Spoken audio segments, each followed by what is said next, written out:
Cinema థియేటర్లలో కొన్ని foods పై GST తగ్గింపు. రేసులు, క్యాసినోలు, ఆన్లైన్ గేమ్స్ టర్నోవర్ పై 28%. హిమాచల్ వరదల్లో ఇప్పటిదాకా 71 మంది మృతి. ఢిల్లీలో ప్రమాద స్థాయికి యమున, జనం తరలింపు. పైన వర్షాలతో కాళేశ్వరం దగ్గర పెరిగిన ప్రవాహం. నీళ్లు ఎత్తిపోయలేక మేడిగడ్డలో 12 గేట్లు ఎత్తివేత. రేవంత్ కామెంట్స్ పై దిష్టి బొమ్మలు కాల్చిన బీఆర్ఎస్. ఉచిత కరెంటు 3 గంటలకు తగ్గించే కుట్రలంటూ ఫైర్. 29న ఖమ్మంకు అమిత్ షా భారీ బహిరంగ సభ. రుణమాఫీ, ఇండ్లు, రేషన్ అంశాలపై పోరుకు నిర్ణయం. ఉచిత కరెంటు తెచ్చిందే మేము, తప్పుడు ప్రచారమన్న కాంగ్రెస్. రేపు నిరసనలకు రేవంత్ పిలుపు. పీసీసీనే ఫైనల్ కాదన్న వెంకటరెడ్డి. అక్రమ కూల్చివేతల కేసులో గైర్హాజరుపై హైకోర్టు ఆగ్రహం. కోర్టు ధిక్కారంపై విచారిస్తే తెలిసొస్తుందని కామెంట్. ఏపీలో మహిళా వాలంటీర్ కాళ్లు కడిగిన మంత్రి. పవన్ పై జాలేస్తోందన్న రోజా. పాలాభిషేకాలు చేసిన జనసేన. ఈడీ డైరెక్టర్ పదవీకాలం పొడిగింపుపై సుప్రీం ఫైర్. నెలాఖరులోగా మార్చాల్సిందేనని కేంద్రానికి ఆదేశం. బెంగాల్ పంచాయతీ ఎన్నికల్లో టీఎంసీ హవా. మెజారిటీ స్థానాలు కైవసం. బీజేపీకి ఘోర పరాభవం.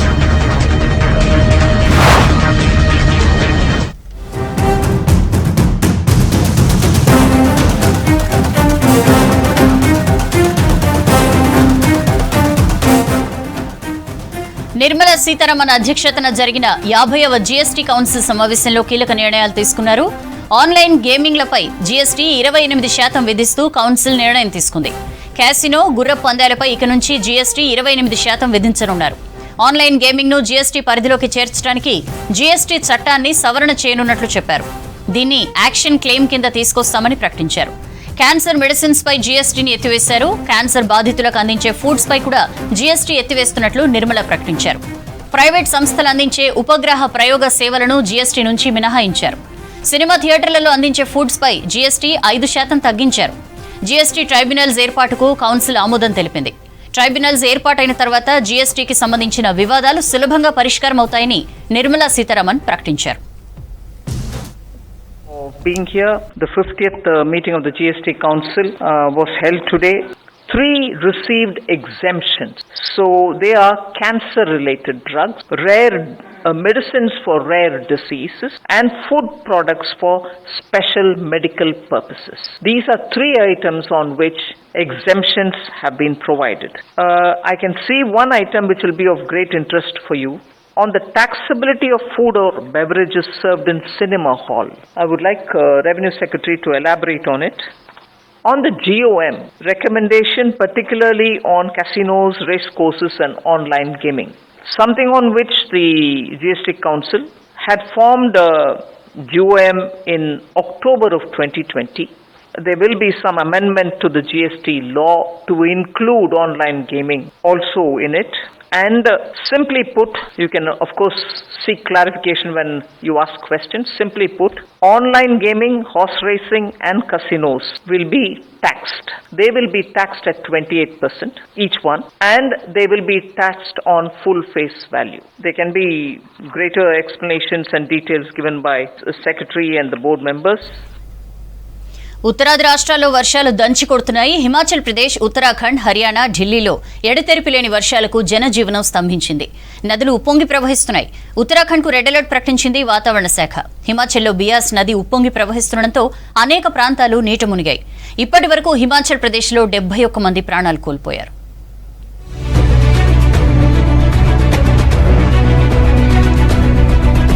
భారీ వర్షాలు, వరదలతో ఉత్తరాది గజగజ వణుకుతోంది. ఎడతెరిపి లేని వర్షాలకు దేశ రాజధాని ఢిల్లీ సహా హిమాచల్ ప్రదేశ్, పంజాబ్, హర్యానా, యూపీలో పలు ప్రాంతాలు నీట మునిగాయి. నదులు ప్రమాదకరంగా ప్రవహిస్తున్నాయి. హిమాచల్ ప్రదేశ్ లో ఇప్పటి వరకు 72 మంది చనిపోయారు. బియాస్ నది పరివాహక ప్రాంతాలన్నీ నీట మునిగాయి. ముంపుకు గురైన ప్రాంతాల్లో CM Sukhvinder Singh aerial review నిర్వహించారు. వరద ప్రభావిత ప్రాంతాలకు అధికారుల్ని పంపాలని నిర్ణయించారు. ప్రాణ నష్టాన్ని అరికట్టేందుకు అన్ని చర్యలు తీసుకుంటున్నామని చెప్పారు ముఖ్యమంత్రి.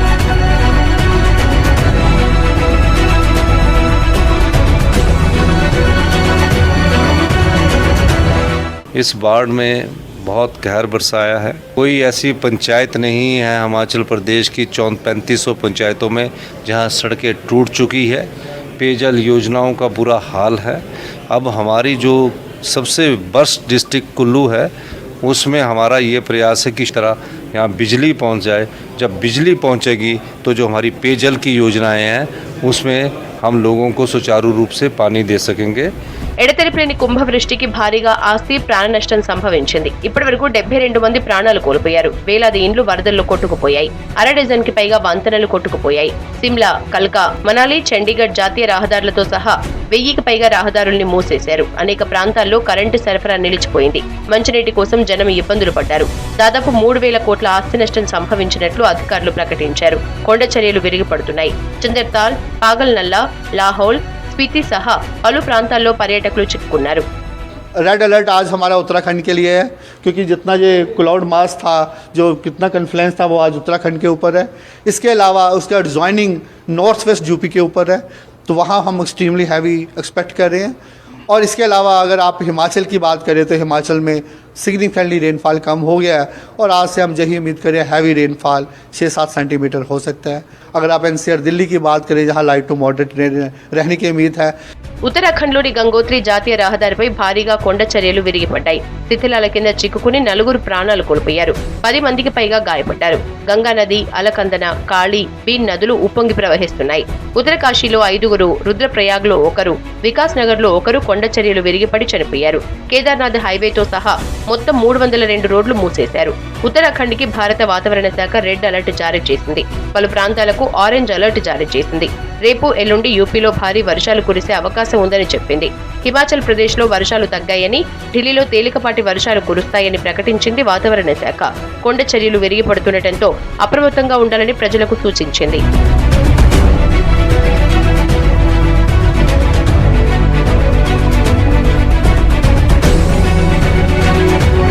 ఢిల్లీ నగరాన్ని భారీ వర్షాలు, వరదలు ఆగమాగం చేస్తున్నాయి.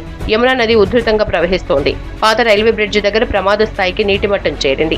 హెచ్చరిక స్థాయి 2005 మీటర్లుగా నమోదవుతోంది. దీంతో యమునా నది పరివాహక ప్రాంతాల్లోని పబ్లిక్ తీవ్ర ఇబ్బందులు పడుతున్నారు. లోతట్టు ప్రాంతాల వారిని సురక్షిత ప్రాంతాలకు తరలిస్తున్నారు అధికారులు. ఢిల్లీలో ఇంకో 2 రోజులు భారీ వర్షాలుంటాయని వాతావరణ శాఖ ప్రకటించింది. దీంతో విద్యా సంస్థలకు సెలవులు ప్రకటించింది ప్రభుత్వం.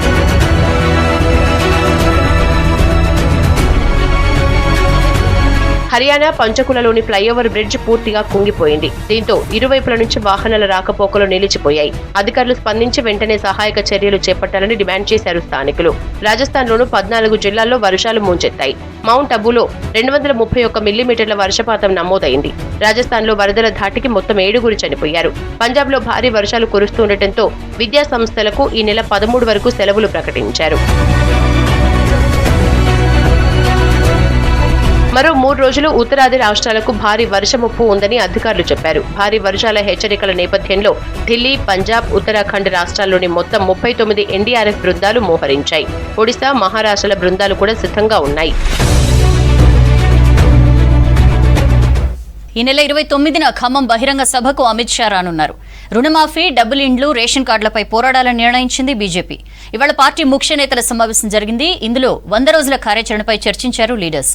యూసీసీ బిల్లును బీఆర్ఎస్ వ్యతిరేకించడాన్ని తప్పుబట్టారు లీడర్లు. బీఆర్ఎస్ సర్కార్పై వచ్చే 100 రోజులు ఎలా పోరాడాలన్న దానిపై చర్చించారు బీజేపీ ముఖ్య నేతలు. పార్టీ కార్యాలయంలో కిషన్ రెడ్డి అధ్యక్షతన భేటీ జరిగింది. ముఖ్య అతిథిగా రాష్ట్ర వ్యవహారాల ఇన్ఛార్జ్ అరవింద్ మీనన్ పాల్గొన్నారు. పార్టీ జాతీయ ఉపాధ్యక్షురాలు డీకే అరుణ, జాతీయ కార్యవర్గ సభ్యులు వివేక్ వెంకటస్వామి, విజయశాంతి, ఎంపీలు అరవింద్, సోయం బాపురావు, ఇతర నేతలు ఈ మీటింగ్ కు అటెండ్ అయ్యారు. ఈ నెల 29న ఖమ్మంలో భారీ బహిరంగ సభ నిర్వహించాలని డిసైడ్ అయింది బీజేపీ.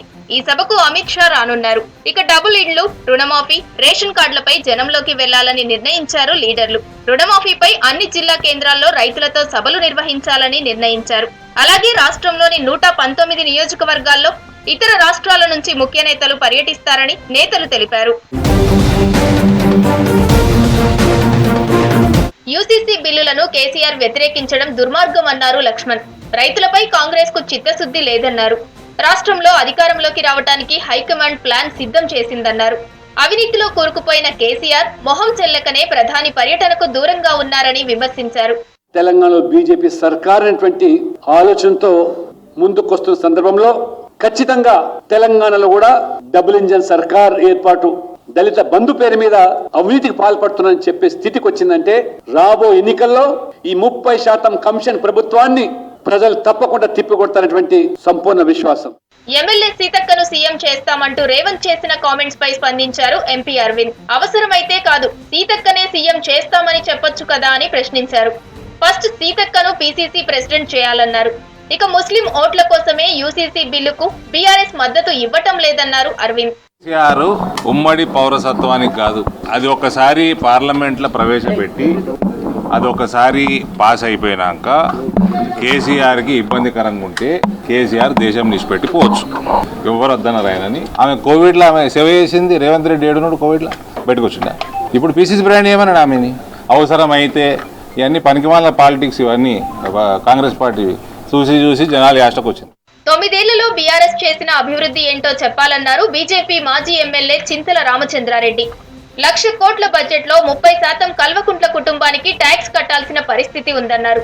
మజ్లిస్ నేతలు అడగగానే పాత బస్తీకి మెట్రో ఇస్తామంటున్నారని విమర్శించారు చింతల. వీరు 9 సంవత్సరాలు ఏం అభివృద్ధి చేశారు? 1,00,000 కోట్ల రూపాయలు ఎక్కడ ఖర్చు పెట్టారు? ట్యాక్స్కే కల్వకుంట్ల ట్యాక్స్కే 30% పోతే అభివృద్ధి ఎట్లా ఆలోచిస్తాం? ఉస్మాన్ సాగర్, హిమాయత్ సాగర్ కు నీళ్లు నింపుతాం గోదావరి అన్నారు. ఎందుకు నింపుతలేరు? హైదరాబాద్ నగర అభివృద్ధి, తెలంగాణ రాష్ట్ర అభివృద్ధి గురించి ఆలోచిస్తావా? ఏ రకంగా స్క్వేర్ మీటర్ అమ్ముతున్నారు అపార్ట్మెంట్స్, బిల్డర్, ల్యాండ్ ఇవన్నీ చెప్తావా? అధ్యక్షుడు మారినప్పటికీ పార్టీ కమిటీల్లో మార్పులు ఉండకపోవచ్చని తెలుస్తోంది.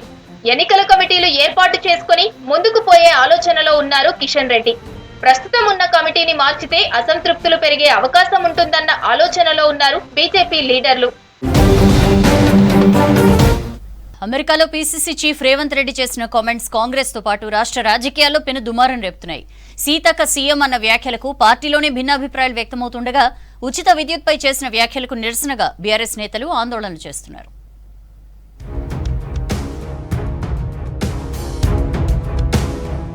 బీఆర్ఎస్ బీజేపీకి బీ టీం అని మరోసారి రుజువైందన్నారు పీసీసీ చీఫ్ రేవంత్. బుధవారం జరిగే సత్యాగ్రహ దీక్షను నీరుగార్చేందుకే తాను ఉచిత విద్యుత్పై ఎన్ఆర్ఐలతో మాట్లాడిన మాటల్ని వక్రీకరిస్తోందని ట్వీట్ చేశారు.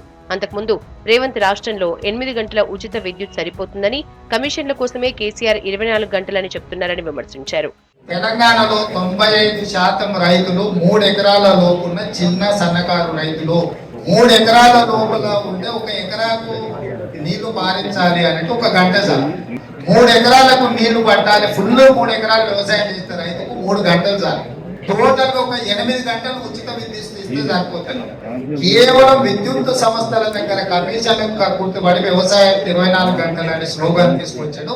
సీతక్క సీఎం అవుతారా కాదా అన్న చర్చ ఇప్పుడు అవసరం లేదన్నారు కాంగ్రెస్ ఎంపీ కోమటిరెడ్డి వెంకటరెడ్డి. గిరిజనుల్లో పోదెం వీరయ్య సీనియర్ అని, బీసీలో కూడా సీనియర్లు ఉన్నారని అన్నారు. రేవంత్ రెడ్డి విద్యుత్ పై చేసిన వ్యాఖ్యల్ని కేటీఆర్ తప్పుదోవ పట్టిస్తున్నారన్నారు PCC working president Mahesh Kumar Goud. Current విషయం గాని, ముఖ్యమంత్రి గాని రేవంత్ రెడ్డి చెప్పింది ఆయన వ్యక్తిగతం. గిరిజనులో ఉన్నాడు, పోడెం వీరయ్య ఉన్నాడు, దళితులు అనుకో దామోదర్ రాజారావు 4 ఏళ్ళు కాంగ్రెస్ పార్టీలో ఉన్నాడు, డిప్యూటీ సీఎం గా చేసిండు. బట్టి విక్రమార్క గారు ఉన్నారు, బీసీలలో నాయకులు ఉన్నారు. రేవంత్ రెడ్డి కాంగ్రెస్ రేవంత్ రెడ్డి అని ఆయన అనున్నాడు అంటే మాత్రం తప్పది. రైతుల కోసం 24 గంటల కరెంట్ ఇవ్వడం పెద్ద లెక్కన, ఖచ్చితంగా ఇచ్చి చూపిస్తాం. మీకు ఓపిక ఉండి రేవంత్ రెడ్డి గారు మాట్లాడిన పూర్తి సారాంశం చదువుకొని ఉంటే మీరు ఇట్లా ఈ రకంగా తొందరపడరు. ఒక మంత్రిగా ఉండి మీరు దిగజారుడుతనానికి నిదర్శనం ఇవ్వాలా? మీరు పిలుపునిస్తా ఉన్నారు. అరే మీరు రైతులకు ఏం చేశారండి? రైతుల్ని, ప్రజల్ని తప్పుదో పట్టే ప్రయత్నం చేస్తున్నారు. మంత్రిగా నీకు తగదు. ఒక ముఖ్యమైన స్థానంలో ఉన్నారు మీరు. ఈ రకంగా ఎట్లా మాట్లాడతారు? ఉచిత విద్యుత్ పథకంపై పేటెంట్ హక్కు కాంగ్రెస్ దే అని అన్నారు కాంగ్రెస్ సీనియర్ నేతలు. విద్యుత్ కొనుగోళ్లలో జరిగిన అక్రమాలపై రేవంత్ రెడ్డి చేసిన వ్యాఖ్యల్ని బీఆర్ఎస్ పార్టీ వక్రీకరించిందన్నారు. తానా సభల్లో ప్రతినిధులు అడిగిన ప్రశ్నలకు మాత్రమే సమాధానం చెప్పారన్నారు నేతలు.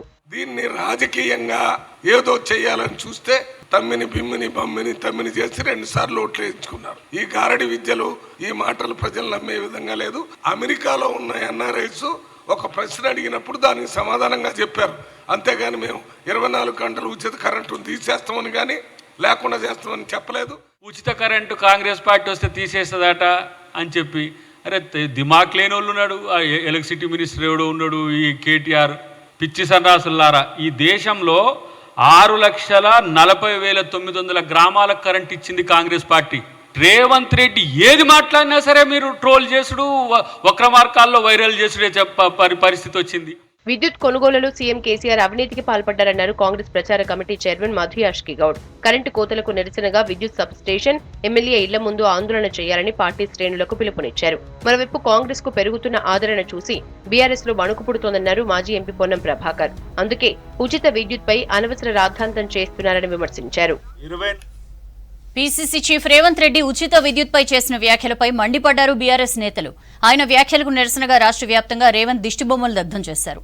కాంగ్రెస్ హయాంలో 9 గంటలు కూడా విద్యుత్ ఇవ్వలేదని, ఇప్పుడు 24 గంటలు ఇస్తుంటే ఏడుస్తున్నారని విమర్శించారు.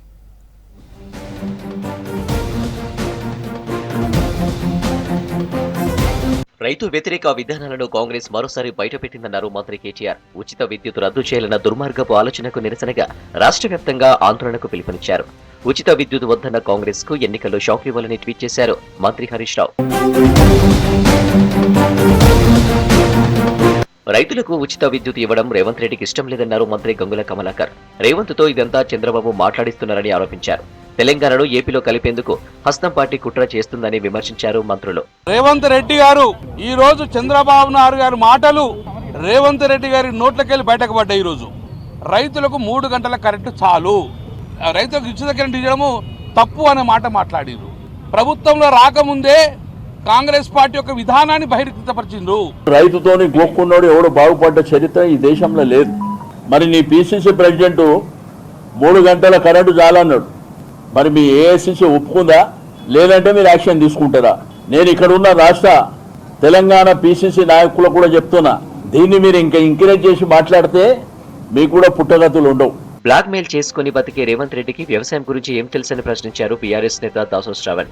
3 గంటల్లో 3 ఎకరాలు ఎలా పారుతాయో రేవంత్ రెడ్డి చెప్పాలన్నారు. తెలంగాణలో ఉన్నటువంటి రైతుల పార్టీ శాపంగా రేవంత్ రెడ్డి మాట్లాడారు. ఆ మాటల వెనుక ఉండి మాటలు కాదు, చంద్రబాబు నాయుడు యొక్క ప్రపంచ బ్యాంక్ ఏజెంట్ అయిన చంద్రబాబు నాయుడు యొక్క ఆలోచన ఉంది.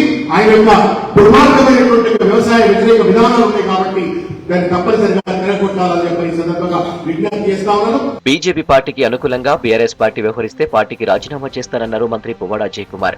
కాంగ్రెస్ పార్టీ రాష్ట్ర అధ్యక్షుడు రేవంత్ రెడ్డికి ఆర్ఎస్ఎస్ మూలాలు ఉన్నాయన్నారు. గాంధీ భవన్ లోకి గాడ్సే దూరాలంటూ విమర్శించారు. బీజేపీ చేస్తున్న దుందుడుకు వ్యవహారాన్ని ఆపటంలో కాంగ్రెస్ పార్టీ తన పాత్రని పోషించట్లేదని మేము ప్రగాఢంగా నమ్ముతా ఉన్నాం. మీరు బీజేపీకి బీ టీం అని చెప్పి, మరి ఇప్పుడు నువ్వేం చేస్తున్నావు? ఎందుకని నీ నోరు పెగలట్లే? ఉమ్మడి పౌర స్మృతి మీద మీరు కూడా పోరాటం చేయాల్సిన అవసరం ఉంది. పీసీసీ చీఫ్ రేవంత్ ఉచిత విద్యుత్ పై చేసిన వ్యాఖ్యలను నిరసనగా బీఆర్ఎస్ మంత్రులు, ఎమ్మెల్యేలు ఆందోళన కార్యక్రమాలు చేపట్టారు. రేవంత్ రెడ్డి దిష్టిబొమ్మను దగ్ధం చేస్తూ కాంగ్రెస్ కు వ్యతిరేక నినాదాలు చేశారు.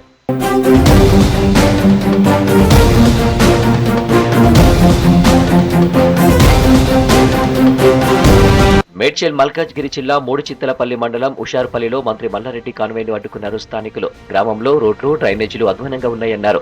ఎన్నికలు ఉంటేనే తాము గుర్తుకు వస్తామా అంటూ నిలదీశారు. తమకు డబుల్ బెడ్రూమ్ ఇళ్లు ఇప్పించాలని డిమాండ్ చేశారు. That's all for now. Stay tuned.